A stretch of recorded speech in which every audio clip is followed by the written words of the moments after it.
بسم اللہ الرحمن الرحیم۔ سامعین السلام علیکم ورحمۃ اللہ وبرکاتہ۔ سامعین، استقبال ہے آپ تمام حضرات کا ہمارے یوٹیوب چینل پر۔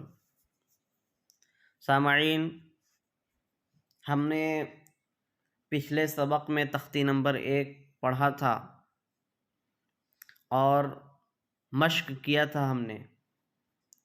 چلیے آج کا سبق یہیں سے اسٹارٹ کرتے ہیں اور آگے بڑھتے ہیں۔ چلیے دیکھتے ہیں۔ بسم اللہ الرحمن الرحیم۔ تختی نمبر 1، مفردات۔ الگ الگ حرفوں کو مفردات کہتے ہیں، جیسے الف، با، تا، سا، جیم، حا، خا، دال، ذال، را، زا، سین، شین، صاد، ضاد، طا، ظا، عین، غین، فا، قاف، کاف، لام، میم، نون، واو، ہا، حمزہ، یا۔ دوستو، ہم نے حروف تہجی کا اچھے طریقے سے مشق کر لیا۔ اب چلیے آتے ہیں نقطوں کی پہچان کا۔ اب نقطہ کو کیسے پہچانیں گے؟ یہ کس کا نقطہ ہے، یہ کس کا نقطہ ہے؟ اس کا بالکل آسان طریقہ یہ ہے کہ سب سے پہلی بات تو یہ ہے کہ سب کی شکلیں الگ الگ ہوتی ہیں، اور جن کی شکلیں ایک جیسی ہیں، جیسے مثال کے طور پر آپ دیکھیے، با، تا، سا، تینوں کی شکل ایک جیسی ہے۔ اب پہچاننے کا آسان طریقہ اس کا یہ ہے کہ با کے نیچے جو ہے ہمیشہ ایک نقطہ ہوگا، یعنی کہ ایک نقطہ جس کے نیچے ہوگا وہ کیا ہو جائے گا؟ وہ ہوگا با، اور 2 نقطہ جس کے اوپر ہوگا وہ ہوگا تا، اور 3 نقطہ جس کو اوپر ہوگا وہ کیا ہو جائے گا؟ سا۔ جیسے اب دیکھیے سا ہے، سا کے اوپر کا 3 نقطہ کو ہٹا کر کے اگر ہم نیچے ایک نقطہ دے دیتے ہیں، ایک نقطہ اگر یہاں دے دیتے ہیں تو یہ کیا بن جائے گا؟ یہ بن جائے گا با۔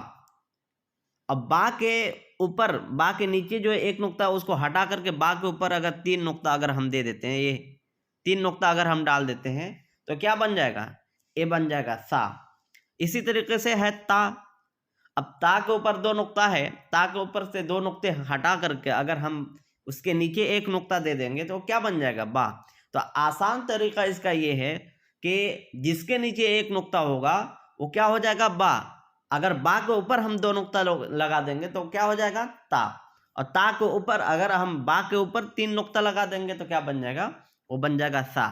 اسی طریقے سے آپ دیکھیے ہے جیم، حا، خا، تینوں کی شکل ایک جیسی ہے۔ تو اس کا پہچاننے کا آسان طریقہ یہ ہے کہ جیم کے نیچے ہمیشہ ایک نقطہ ہوتا ہے، جیم کے نیچے ہمیشہ ایک نقطہ ہوتا ہے۔ اگر ایک نقطہ نیچے ہے تو کیا ہے؟ وہ جیم ہے۔ اور ہا جو ہے، ہا نقطہ سے خالی ہوتا ہے، ہا کے اوپر نہ نقطہ ہوتا ہے اور نہ نیچے ہوتا ہے، ہا نقطہ سے خالی ہوتا ہے۔ اسی طریقے سے ہے خا، تو خا کے اوپر ایک نقطہ ہوتا ہے، اگر وہی نقطہ اگر ہم نیچے لگا دیں گے تو وہی کیا بن جائے گا؟ وہی بن جائے گا جیم۔ تو اس کا بالکل آسان طریقہ ہے۔ اب دیکھیے اس کے بعد ہے دال اور ذال۔ دال اور ذال دونوں کی شکل سیم ہے، دال نقطہ سے خالی ہوتا ہے اور ذال کے اوپر ایک نقطہ ہوتا ہے۔ بس بالکل آسان طریقہ ہے کہ جس کے اوپر اگر ہم دال کے اوپر ایک نقطہ لگا دیں گے تو یہی کیا بن جائے گا؟ یہ بن جائے گا ذال۔ بالکل آسان طریقہ۔ اور ذال کے نیچے کبھی نقطہ نہیں ہوتا ہے، ہوگا تو اوپر ہی ہوگا، وہ بھی ایک نقطہ۔ بات آ گئی سمجھ میں. اس کے بعد آتا ہے را اور زا. دونوں کی شکل سیم ہے, ایک جیسی ہے. پہچاننے کا آسان طریقہ کہ را نقطہ سے خالی ہوتا ہے اور زا کے اوپر ایک نقطہ ہوتا ہے. بالکل آسان طریقہ ہے, کوئی مشکل نہیں ہے. اسی طریقے سے اس کے بعد آتا ہے سین اور شین. چھوٹی سین اور بڑی شین, دونوں کی شکل سیم ہے. آسان طریقہ اس کا پہچاننے کا یہ ہے کہ سین کا تلفظ جو ہے کیا ہے, سیٹی کے ساتھ ہے, اور بڑی شین کا تلفظ تھوڑا الگ ہے.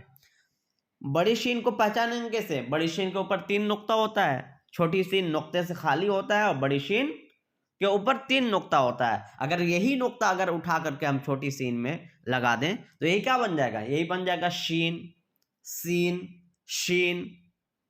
دونوں کا تلفظ الگ الگ ہے. شکل کے اعتبار سے دونوں ایک ہیں, تلفظ دونوں کا الگ الگ ہے. یعنی کہ تلفظ کیوں الگ الگ ہے؟ اس لیے الگ الگ ہے کہ شین کے اوپر 3 نقطے ہوتے ہیں اور چھوٹی سین نقطے سے خالی ہوتا ہے. اسی طریقے سے آپ آگے آئیے, دیکھتے ہیں صاد, صاد اور ضاد. دونوں کی شکل سیم ہے. آسان طریقہ اس کا پہچاننے کا ہے. صاد جو ہے نقطے سے خالی ہوتا ہے اور ضاد کے اوپر ایک نقطہ ہوتا ہے. ایک ہی نقطہ اس کے اوپر ہوگا, 2 نقطہ نہیں ہوگا, 3 نقطہ نہیں ہوگا. اسی لیے آگے کنفیوژن نہیں ہونی چاہیے آدمی کو. شکل بس دماغ میں بیٹھا لیے تو پھر پڑھنا بالکل ہی آسان ہو جائے گا. بس شکل کو ذہن میں بیٹھانا ہے. اس کے بعد آتا ہے تا, تا اور ضا. دونوں کی شکل ایک جیسی ہے. اب اس کو پہچانیں گے کیسے؟ بھائی ضا کے اوپر ایک نقطہ ہوتا ہے اور تا نقطہ خالی ہوتا ہے. اگر نقطہ نہیں ہو تو کیا ہے؟ تا ہے, اور اگر نقطہ اس کے اوپر ایک لگا ہوا ہے تو وہ ہو گیا ضا. اسی طریقے سے آگے ہے عین اور غین. دونوں کی شکل ایک جیسی, بالکل آسان طریقہ ہے. دونوں کی شکل ایک جیسی. عین نقطے سے خالی ہوتا ہے اور غین کے اوپر ہمیشہ ایک نقطہ ہوتا ہے. وہ نقطہ جو ہوگا وہ اوپر ہی ہوگا, نیچے نہیں ہوگا. اسی لیے کنفیوژن بالکل ہی نہیں ہونی چاہیے. عین اور غین دونوں کی شکل ایک جیسی ہے. عین نقطے سے خالی ہوتا ہے, غین کے اوپر ایک نقطہ ہوتا ہے. اسی طریقے سے آپ دیکھ لیجئے فا. فا تو سنگل ہے.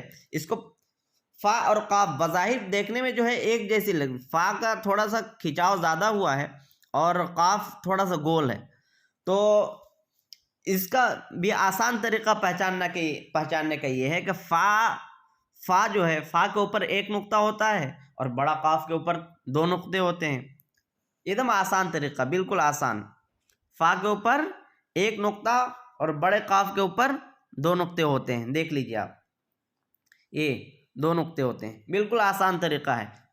آگے کیا ہوتا ہے, جب ملا کر کے لکھتے ہیں تو فا اور بڑے قاف کی شکل بظاہر دیکھنے میں ایک جیسی ہوتی ہے, لیکن بچے کنفیوز ہوتے ہیں اس وجہ سے کہ دونوں کی شکل سیم ہے لیکن نقطے تو الگ الگ ہیں, بالکل الگ الگ ہیں.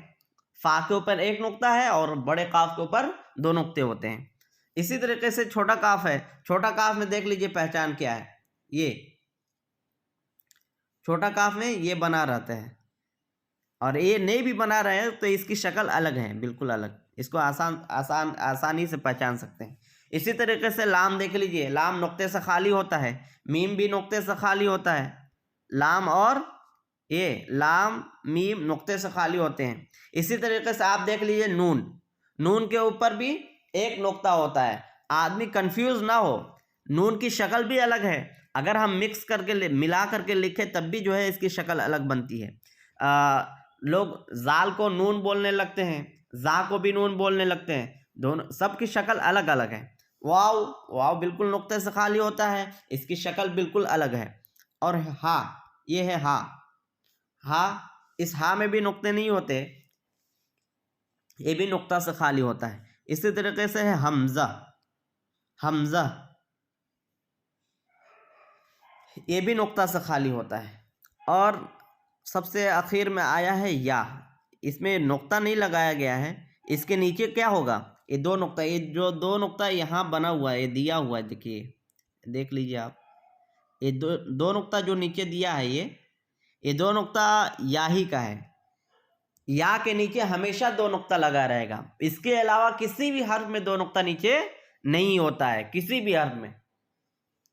آ گئی بات سمجھ میں؟ ہمارے خیال سے نقطے کی پہچان آپ کو آ ہی گئی ہوگی انشاءاللہ. اگر نہیں بھی آئے گی تو انشاءاللہ دیکھتے دیکھتے ایک نہ ایک دن آ ہی جائے گی۔ چلیے اس کے بعد آتا ہے نمبر امتحان کا۔ امتحان، جب ہم نے یہ سب پڑھ لیا، یہ پورا پڑھ لیا الف سے لے کر کے یا تک، تو اب آگے کیا؟ امتحان۔ امتحان، اگزام، جو بھی بولیے آپ، یہ امتحان۔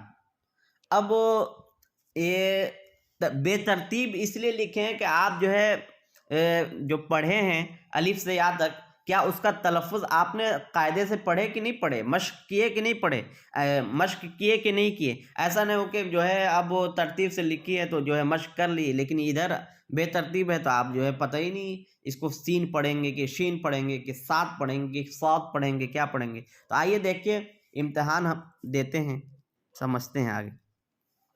یہ دیکھیے تا، اس کا تلفظ کیا ہے؟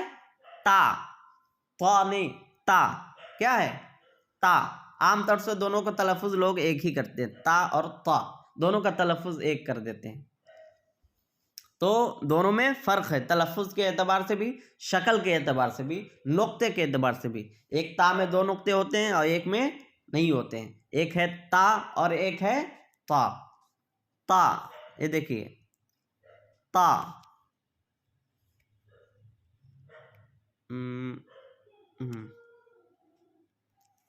تا، اس کے بعد تا، تا، ثا، ثا، سین، شین، صاد، ح، ح، ہ، ہ، خا، خا، خا، کھا نہیں، خا، خا، کاف، قاف، تلفظ پہ بالکل آپ کو توجہ دینی ہے۔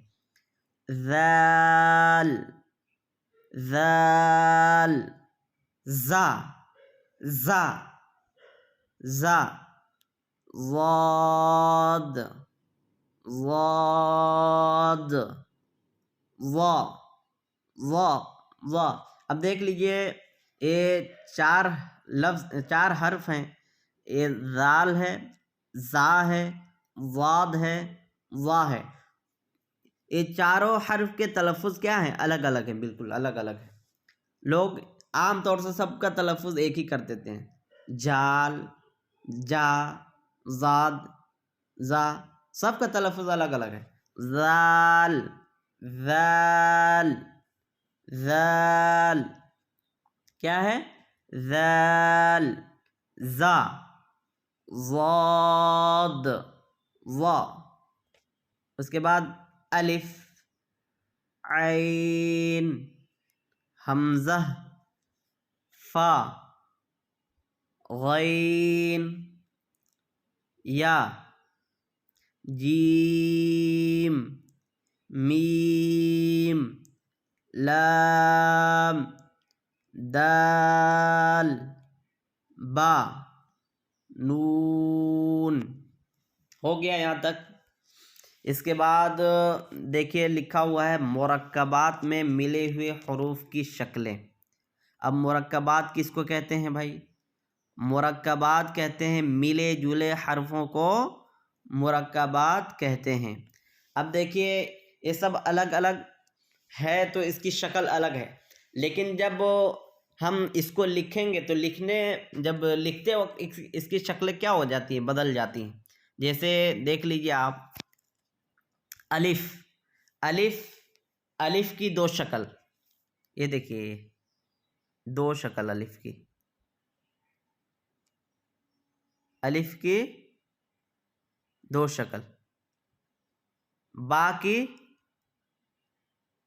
با کی دو شکل، تا کی تین شکل، جیم کی ایک شکل، دال کی ایک شکل۔ یہ سب شکلیں کیا ہیں؟ یہ کتابت کے اعتبار سے، جب مطلب یہ جب ملا کر کے لکھیں گے کسی حرف کے ساتھ اس کی شکلیں ایسی ایسی بنیں گی، دیکھ لیجیے آپ۔ اس کے بعد ہے عین، عین کا دو شکل، فا ہے، فا کی بھی دو شکل ہیں، دیکھ لیجئے فا کی دو شکل، اس کے بعد ہے کاف، کاف کی بھی دو شکل، لام کی بھی دو شکل ہیں، میم کے بھی دو شکل ہیں، نون کے بھی دو شکل ہیں، اور ہا کے بھی دو شکل ہیں۔ اسی طریقے سے حمزہ کے بھی دو شکل ہیں، اور اس کے بعد ہے آخر میں یا کے بھی دو شکل ہیں۔ امید ہے کہ آپ کو یہ سبق اچھے طریقے سے سمجھ میں آ گیا ہوگا۔ انشاءاللہ ویڈیوز کو بار بار دیکھیے تو آپ کو قرآن پاک پڑھنے میں دلچسپی پیدا ہونے لگے گا انشاءاللہ۔ اللہ تبارک و تعالیٰ تمام امت مسلمہ کو قرآن پاک صحیح تجوید کی رعایت کے ساتھ پڑھنے کی توفیق عطا فرمائے، آمین۔